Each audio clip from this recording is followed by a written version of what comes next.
students, I am Dr. Priyanka Priyadarshi. Welcome to my channel. Let's discuss. In today's session, we will discuss about group cohesion and group effectiveness. So what is group cohesion? Group cohesiveness, the social glue that reflects how attached members are to each other and their motivation to remain in the group. तो group cohesiveness होता है एक glue की तरह जो कि socially आपको attach करके रखता है, आपके बीच में, आपके ग्रुप मेंबर्स के बीच में बॉन्डिंग बना के रखता है. If you are part of any group and you want to stay in that group, you are very attached with their members, so this is called group cohesiveness. इसका basic मतलब होता है कि आप ग्रुप मेंबर्स के साथ बहुत अंदर से अटैच फील कर रहे हैं और आपके मन में किसी तरह का कोई कॉन्फ्लिक्ट नहीं है. तो जब आप हर एक मेंबर से अटैच फील करते हैं, ग्रुप से अटैच फील करते हैं, यानी कि आप अपने गोल से अटैच फील करते हैं. You are very focused towards your goal. और अगर अटैचमेंट के साथ, पूरी लॉयल्टी के साथ आप परफॉर्म करेंगे पूरे ग्रुप के मेंबर्स मिलके, तो हर इंडिविजुअल कोहेसिवनेस के साथ अपना बेस्ट आउटपुट देगा. और जब आउटपुट बेस्ट होगा तो आपका गोल जल्दी अचीव होगा और प्रोडक्टिविटी काफी अच्छी होगी. Now we will talk about group effectiveness. Group effectiveness is degree to which a group successfully achieves its intended goals. तो इसमें हम डिग्री देखते हैं कि किस डिग्री से ग्रुप के जो मेंबर्स हैं वो एक दूसरे से अटैच हैं और एक दूसरे से मोटिवेटेड हैं. तो ये परफॉर्मेंस के स्टैंडर्ड्स को बढ़ा देता है. So the degree to which a group successfully achieves. अगर ग्रुप में बहुत सारे मेंबर्स हैं, 10 से 11 मेंबर्स हैं और वो कोई किसी प्रोजेक्ट पे काम कर रहे हैं और वो गोल बहुत इफेक्टिवली अचीव कर चुके हैं और वो सक्सेसफुली अपने परफॉर्मेंस पे एट पार अपना परफॉर्मेंस दिया है, इसका मतलब है कि ग्रुप इफेक्टिव है, यानी कि उनकी जो परफॉर्मेंस है वो बेस्ट है, उसके जितने भी मेंबर्स हैं सबने अपना बेस्ट दिया है. ये इफेक्टिवनेस है. And cohesiveness and effectiveness is of course linked with each other, क्योंकि अगर आप अपने गोल के लिए अटैच हैं, अपने ग्रुप मेंबर्स से आपकी बॉन्डिंग अच्छी है, कोई कॉन्फ्लिक्ट नहीं है, तो ओवरऑल परफॉर्मेंस अच्छा होगा. जब ओवरऑल परफॉर्मेंस अच्छा होगा तो ऑफ कोर्स आपका गोल जल्दी अचीव होगा और आपका ग्रुप का जो आउटपुट है वो सक्सेसफुल होगा, परफॉर्मेंस स्टैंडर्ड एट पार होंगे. तो क्रूशियल लिंक, तो इसलिए कहा जाता है कि इसके बीच में क्रूशियल लिंक है, यानी कि ये और ये आप टॉपिक अलग है लेकिन interlinked with each other. So cohesiveness only boost effectiveness. जहां पे ग्रुप का कोहेसिवनेस होगा ये क्या करेगा, बूस्ट करेगा. किस चीज को, इफेक्टिवनेस को. इफेक्टिवनेस को बूस्ट करेगा when paired with high performance norms. तो उससे क्या होगा, जब दोनों मिल जाते हैं तो परफॉर्मेंस क्या होता है, हमेशा हाई हो जाएगा. और जब परफॉर्मेंस हाई हो जाएगा तो without these norms a cohesive group में एक्चुअली बी इफेक्टिव अनप्रोडक्टिव. तो ये अनप्रोडक्टिव से प्रोडक्टिव हो जाएगा, इफेक्टिवली प्रोडक्टिव. अगर ये दोनों के बीच में बैलेंस हुआ तो आपका परफॉर्मेंस, ग्रुप का परफॉर्मेंस जो है वो इफेक्टिव हो जाएगा. Now benefits of high cohesiveness. क्या होता है बेनिफिट हाई कोहेसिवनेस का?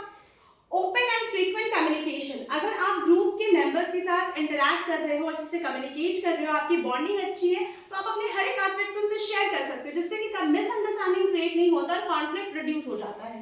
Then reduces social loafing. Social loafing एक बहुत ही इंपॉर्टेंट टर्म है जो कि पीवाईक्यू एक आपकी एमसीक्यू में आता है, मल्टीपल चॉइस क्वेश्चन में, कॉम्पिटिटिव एग्जामिनेशन में आता है.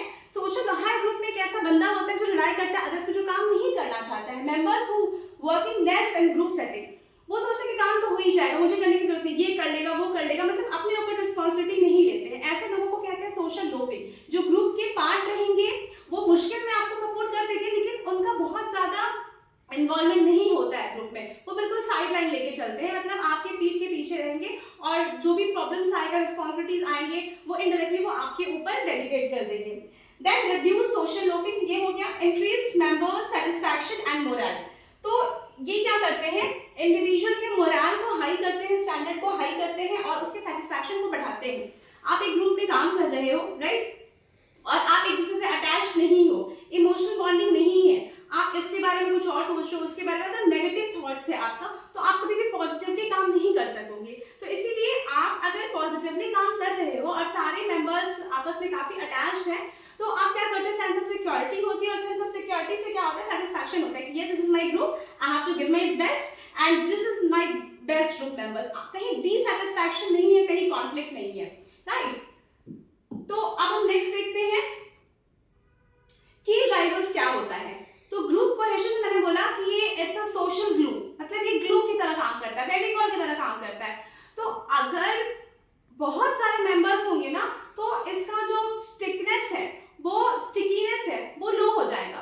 तो कोहेसिवनेस को बहुत इफेक्टिव होने के लिए ग्रुप को छोटा होना पड़ेगा। जैसे अगर आपके ग्रुप में 5, 7, 10, 15 लोग हैं तो आप इजीली सबसे इंटरैक्ट कर सकते हो। लेकिन अगर 100 अबव देन 100 200 500 पीपल है तो सबसे इंटरैक्ट करना इम्पॉसिबल है। तो आप उतने अटैच लोगों को कनेक्ट नहीं कर पाओगे। लीडर्स जो है वो सब तक अपनी बात पहुंचा नहीं पाएगा और इंटरैक्शन भी कम हो जाएगा। इसलिए ग्रुप का जो साइज है वो जितना छोटा होगा ग्रुप उतना ज्यादा कोहेसिवनेस होगा उसमें। Share success, a history of achieving goals together. Share success, अगर आप किसी ग्रुप में काम कर रहे हो और वो काफी इफेक्टिव है यानी कि काफी सारा अचीवमेंट्स है उनका, तो इसका ये मतलब है कि ग्रुप जो है वो सक्सेसफुल है, यानी कि उसका परफॉर्मेंस अच्छा है। तो आप क्या सोचोगे कि कोहेसिवनेस ज्यादा बढ़ जाएगा कि इस टीम मेंबर से मिलके हमने इन लोगों से मिलके हमने इतने सारे अचीवमेंट्स किए, तो ऑफ कोर्स आपका अटैचमेंट उनसे बढ़ जाता है। देन नेक्स्ट है external threats. Facing a common enemy और चैलेंज कैन यूनिफाई मेंबर्स। तो की ड्राइवर्स क्या होता है कि अगर मान लो एक्सटर्नल थ्रेट आते हैं और आप लोगों में बॉन्डिंग है, सोशल ग्लू की तरह है आप लोग, तो आप लोग एक्सटर्नल थ्रेट से बहुत इजीली लड़ सकते हो।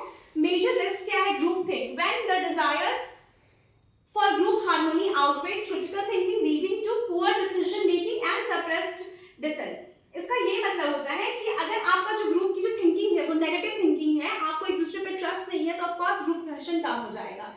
Then the performance loop, effectiveness and cohesion are cyclic achieving goal। जैसा कि मैंने पहले बताया कि ये जो effectiveness है और cohesion है ये क्या है? cyclics है। cohesion होगा तो effectiveness हाई होगा, effectiveness होगा तो cohesion, ये cycle की तरह चलता रहता है। Then which influence the commitment needed for future success, जो कि आपके ग्रुप के परफॉर्मेंस को सक्सेसफुल बनाने के लिए as a force act करता है। So this is all about today's session। आज के लिए इतना ही है। तो आज हम लोगों ने डिस्कस किया कि कोहेशन क्या है और इफेक्टिवनेस क्या है। तो हमने लास्टली देखा कि दोनों इंटरकनेक्टेड है, दोनों एक साइक्लिक प्रोसेस है, एक दूसरे पे इंटरडिपेंडेंट है। This is all about today's lecture. Stay tuned with me, keep watching, keep learning. Thank you.